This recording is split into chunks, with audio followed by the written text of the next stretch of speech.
હું તમને ચેલેન્જ આપું, ફક્ત એકવાર જ આ ઘરે કેરોટીન ટ્રીટમેન્ટ કરી જુઓ અને જુઓ તમારા વાળ પહેલા કરતા વધુ સોફ્ટ ન થઈ જાય તો મને કહેજો. મેં આનાથી પોતે જ શોકિંગ રિઝલ્ટ મેળવ્યું છે. તો આ 5 જ મિનિટમાં તૈયાર થતું આ હોમ કેરેટીન ટ્રીટમેન્ટ મારા માટે બેસ્ટ છે. ઘરે જ મેળવો પ્રોફેશનલ હેર સ્પા જેવો લુક. નમસ્કાર મિત્રો, મારી ચેનલ હિમા હર્બલ કેરમાં આપ સૌનું સ્વાગત છે. જો તમે મારી ચેનલ ઉપર નવા હોય તો સબસ્ક્રાઇબ કરી બેલ આઇકન દબાવી દેજો, જેથી નવા વિડીયોની નોટિફિકેશન તમને સૌપ્રથમ મળે.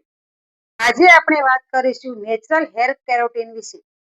આપણે બધા ઈચ્છીએ છીએ કે આપણા વાળ એકદમ સિલ્કી અને સ્ટ્રેટ હોય, પણ પાર્લરના કેમિકલ્સથી વાળ ખરવા લાગે છે. એટલે જ આજે હું તમને એવી હોમ રેમેડી બતાવીશ જેનાથી તમારા વાળને નવું જીવન મળશે. કેરોટીન માસ્ક માટે કઈ સામગ્રીનો ઉપયોગ કરવાનો છે તે જોઈશું, અને તે આપણા વાળ માટે કેટલું ફાયદાકારક છે અને તે કેવી રીતે યુઝ થાય છે તે વિશે જાણીશું. તેના માટે આપણે દહીં, એલોવેરા જેલ અને કોકોનટ ઓઇલનો ઉપયોગ કરવાનો છે. દહીંમાં રહેલું લેક્ટિક એસિડ સ્કેલ્પને સાફ કરે છે અને વાળને પ્રોટીન પૂરું પાડે છે. એલોવેરા જેલ એ વાળને મોઇશ્ચરાઇઝ લોક કરે છે અને કુદરતી રીતે ચમક આપે છે.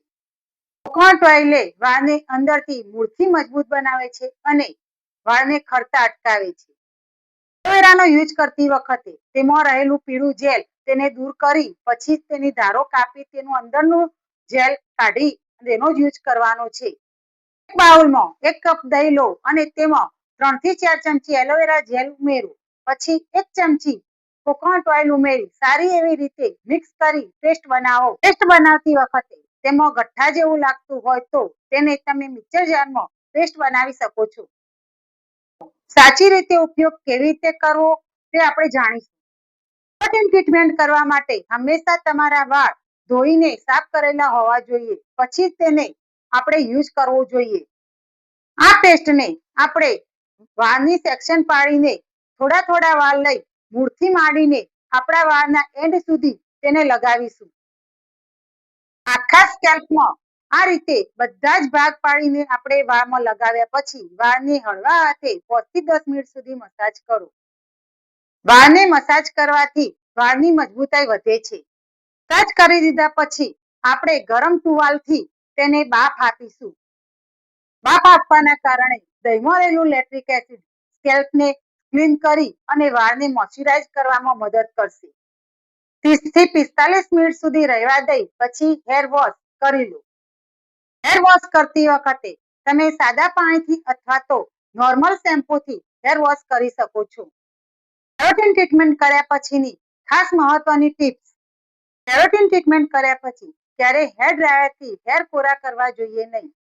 વાળ 70 થી 80% કોરા થાય ત્યારે તેમાં સિરમ અથવા તો એલોવેરા જેલ લગાવી લેવું.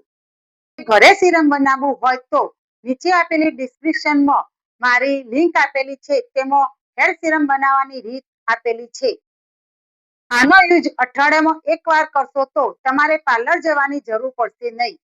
મિત્રો, આ રેમેડી ચોક્કસ ટ્રાય કરજો અને તમારો અનુભવ મને કોમેન્ટમાં જણાવજો. ગમ્યો હોય તો લાઈક કરજો અને તમારા મિત્રો સાથે શેર કરજો. તો આવા નવા વિડીયો સાથે ફરીથી મળીશું. નમસ્કાર.